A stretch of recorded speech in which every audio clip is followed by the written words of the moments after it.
श्री कृष्ण जन्माष्टमी को लेकर मथुरा में धूम है। बड़ी संख्या में जो श्रद्धालु हैं वो लगातार यहां पर पहुंच रहे हैं। जन्माष्टमी को लेकर श्री कृष्ण जन्मस्थान सेवा संस्थान की तरफ से क्या तैयारियां की गई हैं, किस तरह से ये जो पूरा कार्यक्रम है ये होगा, इसके लेकर हम बातचीत करेंगे गोपेश्वर नाथ चतुर्वेदी जी से, जो श्री कृष्ण जन्मस्थान सेवा संस्थान के सदस्य हैं।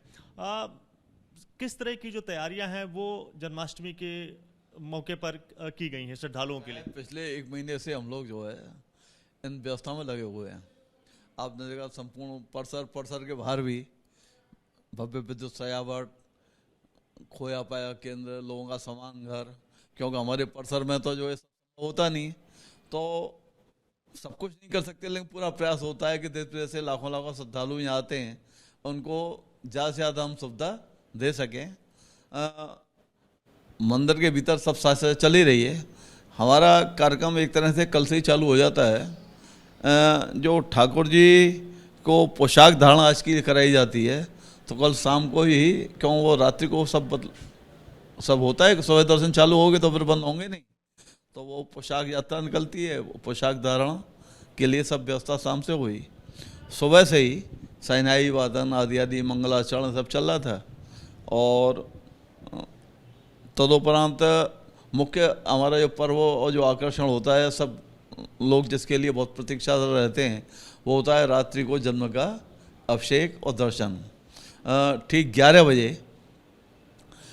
वहाँ शस्त्रार्चन कमल पुष्पों से भगवान के मंत्रों को लेके भगवान के चरणों में नवग्रह पूजन, घटस्थापन, ये सब कार्यक्रम हमारे ठीक 11 बजे प्रारंभ हो जाते हैं, और ठीक 12 बजे भगवान का जन्म, जो हमारा शास्त्रोक्त वर्णन है, 12 बजे जन्म के बाद में पहले कामधेनु स्वरूपा हमारे यहाँ गौ माता है, वो जो है रेत निर्मित हैं, तो फिर उनके ये हो कि भाई गौ माता के थनों से ही भगवान का अभिषेक हो रहा है। हमारे गोपाल कृष्ण भगवान ने जन्मी गोपालन के नाम पे लिया, तो हमारे यहाँ भी है, कथाओं में भी है कि भगवान की लीला, और फिर सुरभि गौ का वो दुग्धपान करते थे, तो पहले गौ माता के थनों से, चारों थनों से वो अभिषेक, उसके बाद में पंचामृत जो हमारा वेदविधान है, वैदिक विधान से, वो भव्य अभिषेक ठाकुर जी का होगा। अभिषेक के बाद में पुनः आरती, अभिषेक के बाद में आरती, ठाकुर जी का पूजन श्रृंगार करके, और आरती के बाद में जो हमारे यहाँ बहुत बड़े बृहद स्तर पर पंचामृत होता है, बहुत बड़े स्तर पर ठाकुर जी का भोग तैयार कराया जाता है। तो तुरंत भक्तों के लिए हमने 3-4 ऐसे स्थान बनाते हैं, ऐसे भक्त लौटते हैं कि कोई भक्त बिना पंचामृत और प्रसाद के न जा सके। बहुत से लोग कहते हैं कि ठाकुर जी का पंचामृत प्रसाद लग गया, अपना व्रत जो है तोड़ते हैं, तो वो सब व्यवस्थाएँ करके और 2 बजे तक दर्शन होते हैं, जिससे जो भी भक्त और पीछे लाइन में लग जाएं। हालांकि रास्ते में हम टीवी स्क्रीन भी लगाते हैं आदि आदि, लेकिन बहुत से लोग हैं भाई आए हैं तो भाई जन्मभूमि के एक बार जो कैसे भी जन्मभूमि पे आ जाएं आज के दिन, तो पूरा प्रयास होता है कि जो भी लोग आ गए हैं लाइन में, हालांकि बहुत हमारे यहाँ स्थान काफ़ी खुला हुआ है, लेकिन फिर भी क्यों तलाशी वगैरह का वो रहता है, तो वो एक साथ नहीं आ सकते, तो सब व्यवस्थाएँ की जाती हैं। गोपेश्वर जी, जो पोशाक है ठाकुर जी की, वो इस बार क्या खासियत है उसकी? ऐसा है कि अब के जो है ये वो इंद्रधनु उसको नाम दिया गया, मतलब जैसे हम बरसात में इंद्रधनुष बोलते हैं कि वो धनुष जैसे दिखते हैं, जब से संध्या फूलती है कि उसमें सप्त रंग माने जाते हैं और प्राकृतिक 7 ही रंग बोले जाते हैं, तो अब के इंद्रधनु उसको पोशाक को जो है नाम दिया गया है कि सप्तरंगी ठाकुर जी पोशाक धारण करें, वही दर्शन हो रहे हैं, बड़े भव्य दर्शन उससे हो रहे हैं। तो और बगला का नाम दिया गया है सिंदूर, पुष्प सिंदूर। सबने सिंदूर, अब तो इस समय तो सबकी चर्चा में है कि पहलगाम में बड़ी दुखद घटना हुई थी कि पर्यटकों को सबसे पहले से आतंकवाद जब चालू हुआ तो मुक्तसर में, मुझे याद है मैं बैरन सब व्यवस्था देखता था, उस समय मुक्तसर में ऐसी घटना हुई थी कि 8 हिंदुओं को उनने उतार करके बस से मारा था और दूसरे लोगों को अलग कर दिया था। वो उसके बाद में मुस्लिम आतंकवाद में कई बार ऐसा हुआ कि हिंदुओं को भाई कश्मीर तो खाली करा दिया उन्होंने 90 में, लेकिन ये पहली घटना थी कि माता बहनों के सामने कपड़े उतरवा करके आपको जो है पहचान करके नंगा करके मारा गया। और जब उनने कहा हमको मार दो तो ये कहा गया कि तुमको इसलिए नहीं मारेंगे, मोदी को कह दो। तो बहुत बड़ी मोदी की जी को नहीं, है पूरे देश को चुनौती थी। उसका उसी रूप में जवाब दिया गया। उसी रूप में आपने देखा 300 किलोमीटर जा करके, और मैसूर राजा रो रहा है, जो बहुत बड़ा अपने आप को तीसरा का बनता था कि वो जो है, तो वो रो रहा है कि अच्छा होता मैं ही मर जाता। तो वो बहुत बड़ा एक भारतीय उसमें कीर्तिमान स्थापित हुआ अमर सैनिकों के द्वारा और नेतृत्व के द्वारा। तो उसकी जो जिनने हुतात्मा हुए उनको श्रद्धांजलि और वीर सैनिकों को सम्मान, उस दृष्टि वो सिंदूर के रूप में पुष्प बगले का जो है आपके ठाकुर जी को जो है निवेदित किया गया है। तो बड़ी संख्या में जो सनातन धर्मी हैं, जो दर्शनार्थी हैं, जो श्रद्धालु हैं, वो पहुंच रहे हैं। क्या संकल्प जो है वो उन लोगों को दिलाया जाएगा? ऐसा है कि एक तो ये है कि ये जैसे पहलगाम के मजाक जैसा है कि धर्मांतरण के नाम पे ब्राह्मणों को 15 लाख, ब्राह्मण बच्ची कोई होगी यदि परिवार कोई मतांतरण का है उसको 15 लाख, यदि क्षत्रिय बच्ची का मतांतरण आपने करा लिया है, अपहरण कर लिया है, तो आपको 10 लाख। इस तरीके की इतना बड़ा नेटवर्क अभी पता लगा छंगूर के नाम पे। तो कहीं ना कहीं हमारे सामाजिक विसंगति होती हैं कि हिंदू समाज जब हमारे इष्ट एक हैं, हमारे तीर्थ एक हैं, तो कहीं कोई आपस में कोई मतलब कहीं कोई विघटन नहीं है। लेकिन कुछ चंद स्वार्थी लोग जिनके अपने निस्वार्थ होते हैं, वो जाति के नाम पे, प्रांत के नाम पे, भाषा के नाम पे बांटते हैं उसका लोग जो दूसरे लोग जो है, तो उससे हमारा समाज बड़ा कमज़ोर होता है। तो एक तो ये है कि कैसे भी हमारे समाज में समरसता बनी रहे और हम एक दूसरे का सम्मान करें और हिंदू समाज विकसित कैसे भी न हो। हिंदू समाज संगठित रहेगा तो ये सनातन संगठित रहेगा, और सनातन संगठित रहेगा तो भारत देश संगठित रहेगा, सुरक्षित रहेगा। तो एक तो ये भावना से सबके लिए निवेदन, और दूसरा है कि हमारे जो सनातन संस्कृति है उसकी रक्षा हो। निश्चित रूप से अब कोई गुलामी का समय नहीं है। हमने देखा 1000 साल के कालखंड में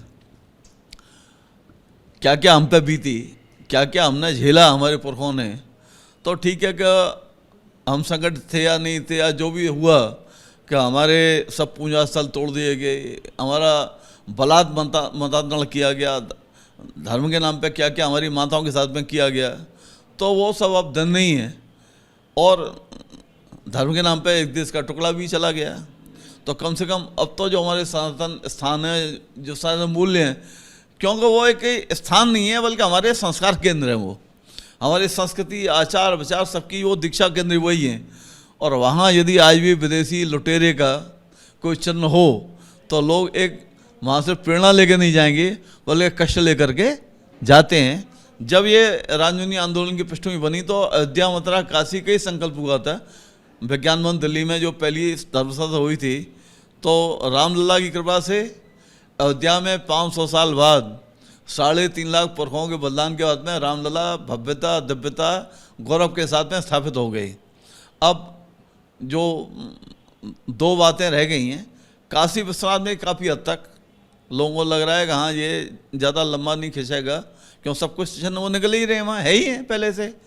अब मथुरा तो बहुत स्पष्ट है, यहाँ तो इनका जो नींव भी नहीं है, कोई जाके देखे तो नींव फाउंडेशन भी नहीं है। हमारी जगह, हमारे पत्थर, हमारा स्थान, भगवान का मूल जन्म स्थान, वहाँ अपने मंदिर को तोड़ करके और ये ढांचा खड़ा कर दिया। और आज तक, और दूसरा दुर्भाग्य देखिए कि ये अंग्रेज़ों ने ऑप्शन किया 1815 में, राजा पंडिमल ने खरीदा। तब से 200 साल तक लगातार हमको दे चल रहे हैं। इनने कहा कि ईदगाह को छोड़ के ऑप्शन हुआ ये ढांचे समेत। तो हर मुकदमे में तय हुआ कि नहीं, जो ऑप्शन हुआ वो ढांचा, ये जो कहते हैं ढांचा समेत पूरे परिसर का हुआ। हर जगह मतलब हाई कोर्ट तक हर जगह हम जीते। आज भी खसरा, खेवड़, खतौनी हर जगह कृष्ण ट्रस्टीज का मालिक है पूरे परिसर का ढांचे समेत। तो हम स्वामित्व भी हमारा सवा अवैध कब्जा है आपका। दूसरा विषय ये है कि आपके कोई पीर पैगंबर औलिया की जगह नहीं है, और सबको पता है कोई चैलेंज भी नहीं है कि हाँ औरंगजेब ने तोड़ करके और ये ढांचा अपमानित करने के लिए खड़ा किया। तो वो समय नहीं है।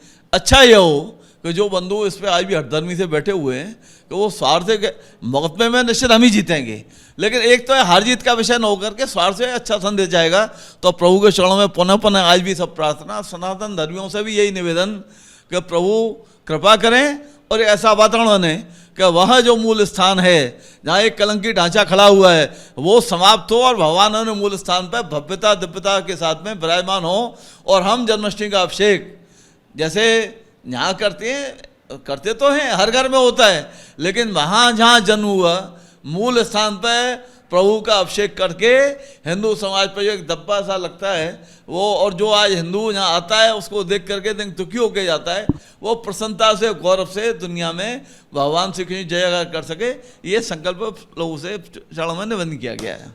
आखिर में ये भी बता दीजिएगा, आज ये भी तस्वीर सामने निकल कर आई, यूपी के सीएम योगी आदित्यनाथ यहाँ पर पहुंचे थे। इससे पहले कोई सीएम यहाँ पर इस तरह से जन्माष्टमी के मौके पर कभी किसी का दौरा देखने को मिला? ये जब से यहाँ जो है देखिए परंपरा से बड़ी ये जो है समर्पित जो है गद्दी है गोरक्षपीठ के, इनके जो दादा गुरु थे महंत दिव्यनाथ जी रामलला विराजमान हुए थे 23 दिसंबर 49 में अयोध्या में प्रकट हुए थे, तो सबसे पहले आरती और पूजा जो है इनके दादा गुरु ने ही की थी। उसके बाद में रामजन्य आंदोलन चालू हुआ तो पहले जो उस आंदोलन के अध्यक्ष बनाए गए थे महंत अवैधनाथ जी, रामजन्य मुक्ति समिति थी, मैं भी यहाँ सब संयोग देखता था तो वो भी, और आज रामलला विराजमान हुए तो उसमें बहुत बड़ी सेवा बहुत बड़ा सहयोग योगी आदित्यनाथ जी का। उनके गुरुजी जब ये धर्म संत हुई तो ये तीनों मांग थी, अयोध्या मथुरा काशी, मथुरा ही पधारते थे। ऐसा कृष्ण ट्रस्ट में माननीय विष्णु डालमिया जहाँ के मैनेजिंग ट्रस्टी और जो है विष्णु वर्ष के अध्यक्ष आचार्य गिरिराज किशोर जी वहाँ भी, और जहाँ भी उपाध्यक्ष नथुवलास जी आज भी अध्यक्ष हैं, पहले उपाध्यक्ष थे, तो वो माननीय अशोक जी, तो सभी लोगों का, पूज्य वामदेव जी न्यास के महाअध्यक्ष और जहाँ के भी अध्यक्ष, तो सबका तालमेल ये था कि अयोध्या मथुरा काशी तीनों, तो अयोध्या की सेवा हो गई।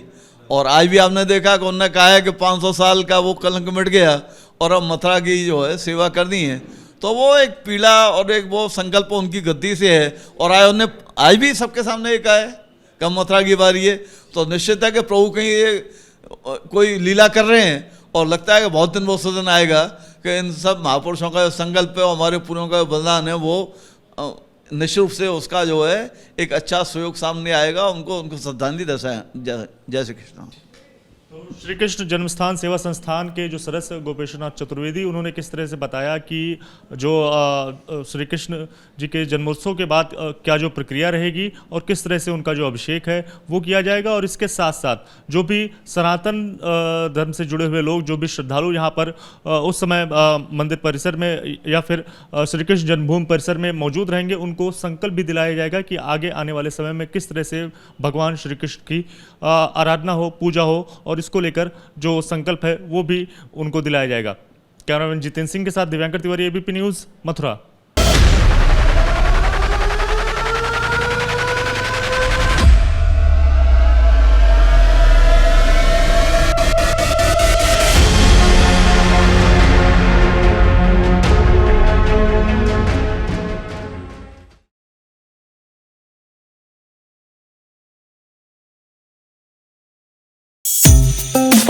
Thank you.